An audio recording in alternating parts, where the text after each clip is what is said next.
1939. Las fuerzas alemanas de Hitler invaden a Polonia. La Segunda Guerra Mundial ha comenzado.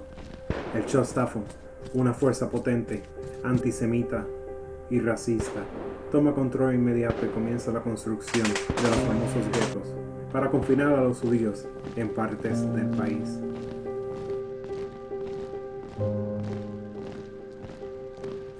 En este mismo año comienza la construcción de los campos laborales. Estos campos luego se transforman en campos de concentración.